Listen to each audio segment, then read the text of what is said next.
Hello everyone, I am Shweta Gite and welcome to my channel. आज हम कुछ क्वेश्चन सॉल्व करेंगे बैंक प्रीलिम्स के रिगार्डिंग, जो कि आने वाले सभी बैंक एग्जाम के लिए बहुत हेल्पफुल रहेगा। तो चलिए स्टार्ट करते हैं। पहले हमें एक month and date based puzzle मिला है, इसे सॉल्व करते हैं। 8 person A, B, C, D, E, F, G and H were born on 2 different dates, either 8 or 27 of 4 different months, January, May, June and November. No 2 person were born on the same date of a month. इसका क्या मतलब हुआ? किसी एक महीने के एक ही दिन में, मतलब एक ही डेट पे किसी 2 पर्सन का बर्थडे नहीं आएगा। मान लीजिए 8 जनवरी को किसी एक का ही बर्थडे होगा, 2 पर्सन का बर्थडे नहीं होगा।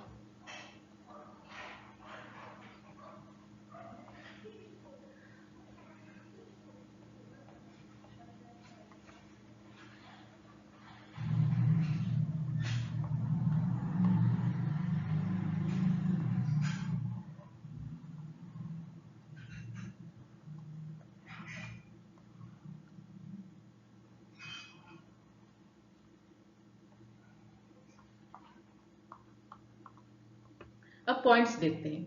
D was born on an even date in May. D का बर्थडे मई में आएगा, लेकिन कौन से डेट में होगा? Even date.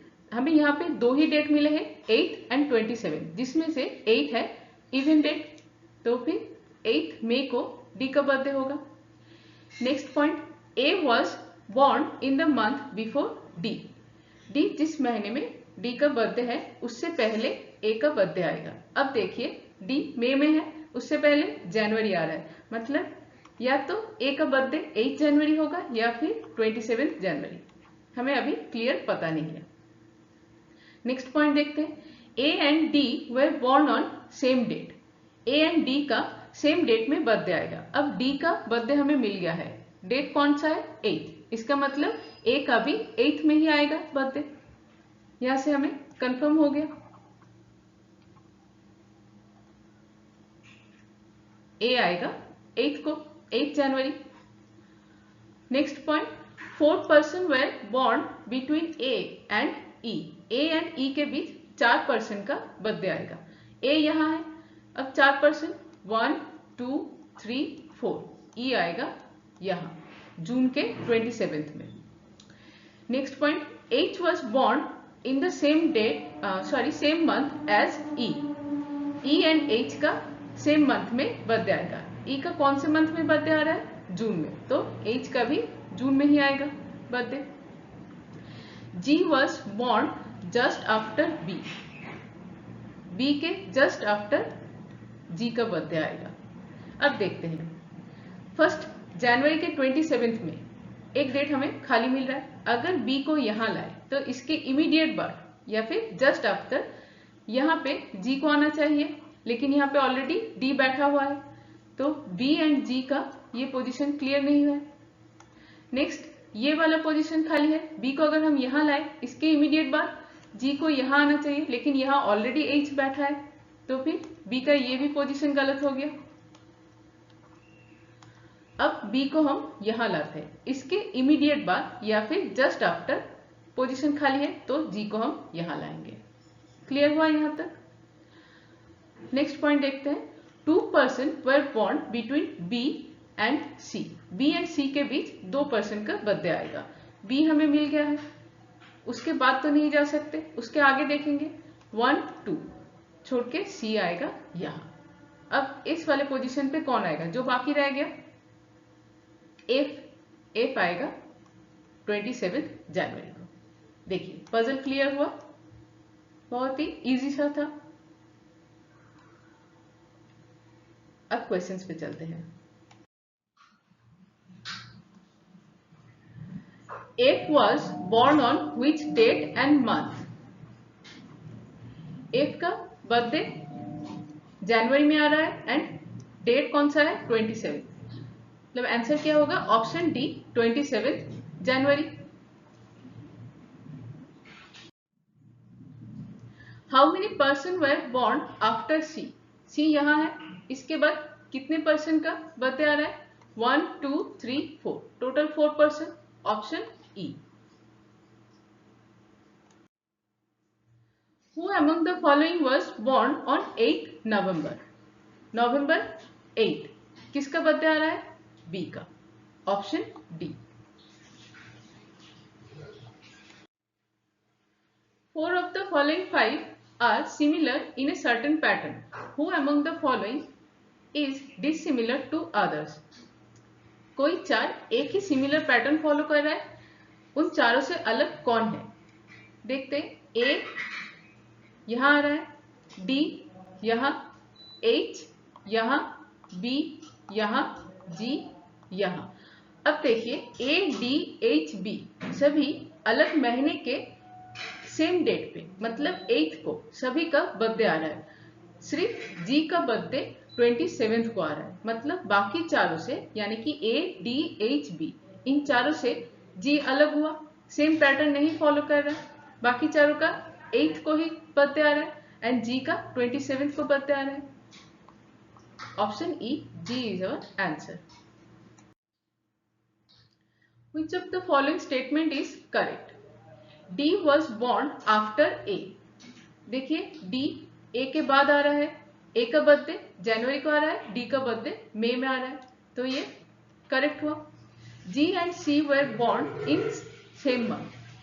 C देखिए मई में बर्थडे है एंड G का नवंबर में बर्थडे है, सेम मंथ नहीं हुआ, ये गलत हो गया। H was born on 8 जून, 8 जून के 8 में, ये सही गया। इसका मतलब 1 and 3 is correct. Only 1 and 3 is correct. Option D.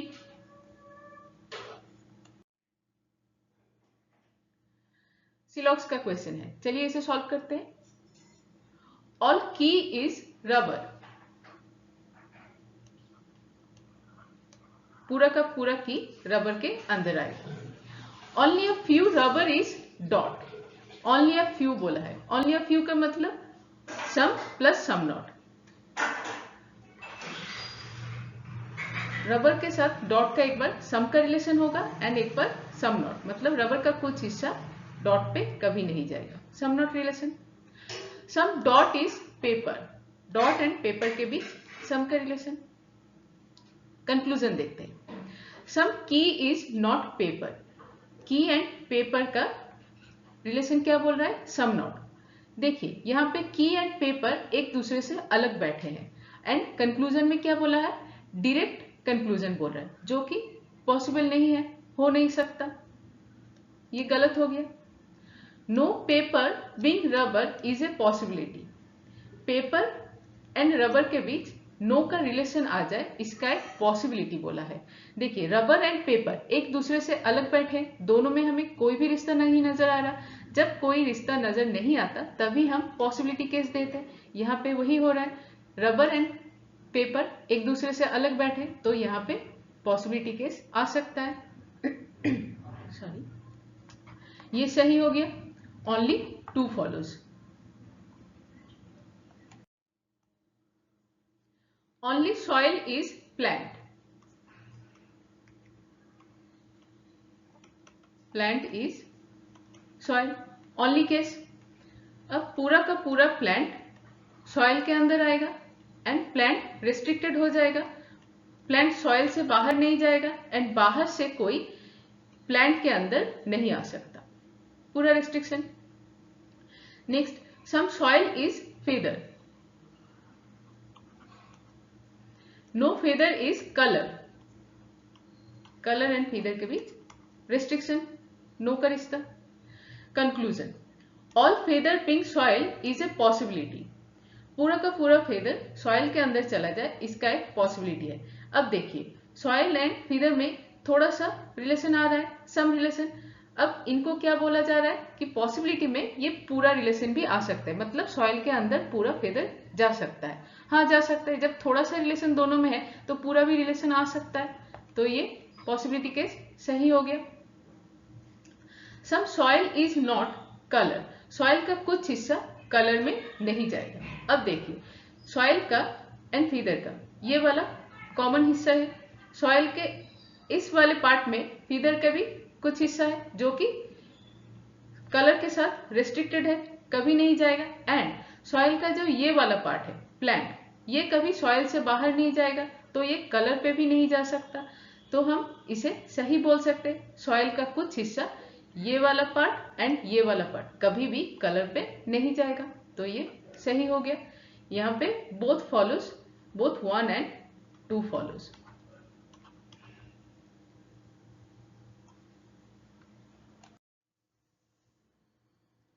Only a few money is scale. Only a few. Some plus, some not case.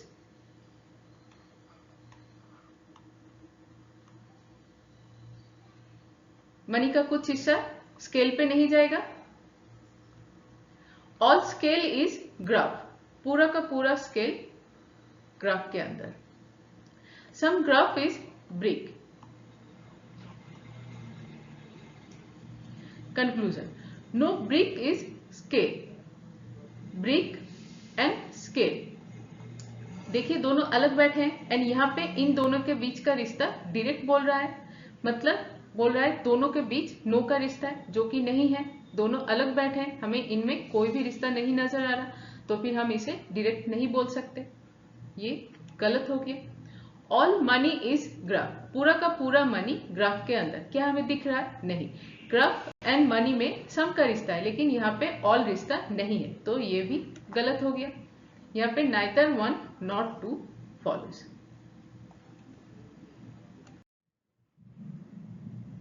If a 4-letter meaningful word is formed by using first, fourth, seventh and 10th letter from left end of the word, first letter, second, third, fourth letter, fifth, sixth, seventh letter, 8, 9, 10th letter, I, E, T, A। अब देखते हैं इन letters से कोई meaningful word मिलता है कि नहीं। एक मिला टाइल और एक आ रहा है लाइट, LITE। अब क्वेश्चन देखते हैं, then what will be the second letter from right end of that meaningful word. यहाँ पे हमें 2 मीनिंगफुल वर्ड मिला है, तो if more than 1 meaningful word is form, mark the answer as Y। अब देखिए यहाँ पे एक से ज्यादा मिले हैं, तो हमारा आंसर आएगा Y, ऑप्शन E। लास्ट में क्या बोला था? If no meaningful word is form the mark the answer as Z। तो यहाँ पे हमें 2 मीनिंगफुल वर्ड मिले हैं, एक से ज्यादा, तो हमारा आंसर आएगा Y। इनइक्वलिटी का क्वेश्चन है, पहले कंक्लूजन में जाएंगे। O is smaller than equals to Z। O यहां है, Z यहां है, O से Z तक जाएंगे। जाते हुए देखिए यहां एंड यहां 2 सिंबल एक दूसरे के ऑपोजिट आके, मतलब यहां पे नो रिलेशन हो रहा है, तो ये फॉल्स हो गया। नेक्स्ट B एंड D के बीच, B is greater then D, B से D तक जाएंगे। फिर से देखिए जाते हुए हमें ये 2 सिंबल्स मिलेंगे जो कि एक दूसरे के ऑपोजिट आ गए, मतलब यहां पे भी नो रिलेशन होगा, ये भी गलत हो गया। यहां पे क्या आएगा answer? Neither 1 not 2 is true, option E।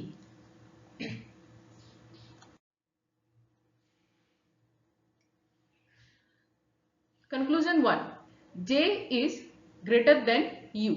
J यहां है, U यहां है, J से U तक जाएंगे। जाते हुए देखिए हमें यहाँ पे 3 सिंबल मिल रहे हैं एंड 3 सिंबल में से कौन से हमें प्रेफरेंस में लाना है? ग्रेटर देन को हमेशा, तो फिर यहाँ पे वही बोला गया है, J is greater then U, तो ये ट्रू हो गया। P is greater then G, P यहां है एंड G यहां है, P से G तक जाएंगे। जाते हुए देखिए यहाँ पे दोनों सिंबल एक दूसरे के ऑपोजिट हो गए, यहाँ पे कोई भी रिलेशन नहीं आएगा, तो ये फॉल्स हो गया। Only 1 is true.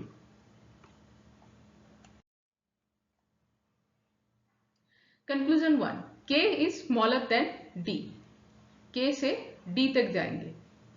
जाते हुए देखिए यहाँ पे 2 सिंबल फिर से एक दूसरे के ऑपोजिट हो गए, उसके बाद भी देखिए सिंबल्स एक दूसरे के ऑपोजिट हो गए, इसका मतलब नो रिलेशन, ये फॉल्स हो गया।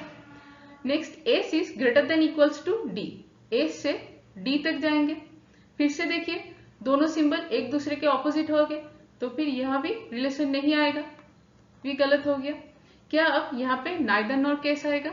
नहीं आएगा, यहाँ पे आइदर और केस आएगा। क्यों? क्योंकि देखिए के एंड एस के बीच क्या रिश्ता है? इक्वल्स का, मतलब के की जगह हम एस को बिठा सकते हैं। S is smaller than D, S is greater than equals to D. अब आइदर और का रूल्स क्या था? पहले रूल, दोनों ही कंक्लूजन को इंडिविजुअली रॉन्ग होना होगा, हुआ है। नेक्स्ट पॉइंट क्या था? दोनों ही कंक्लूजन में सब्जेक्ट एंड प्रेडिकेट या फिर एलिमेंट सेम होना होगा, दोनों में ही सेम दिख रहे हैं। थर्ड में क्या है? इन दोनों को मिला के स्टेटमेंट सेटिस्फाई करना चाहिए। देखिए एस एक बार डी से स्मॉलर देन हो रहा है, एस एक बार डी से ग्रेटर देन हो रहा है एंड एस डी का इक्वल हो गया। सेम साइड डी से भी अगर देखें, डी एक बार एस से स्मॉलर देन हो रहा है, एक बार डी एस से ग्रेटर देन हो रहा है एंड एक बार एस डी एस का इक्वल्स हो रहा है, मिल गया। यहाँ पे पॉइंट सेटिस्फाई कर गया, इसके लिए ये आइदर और केस हो गया। यहाँ पे आएगा ऑप्शन सी, आइदर 1 और 2 इज ट्रू। चलिए आज का प्रैक्टिस सेट आपको कैसा लगा जरूर बताइएगा। Thank you everyone, thank you for watching this video.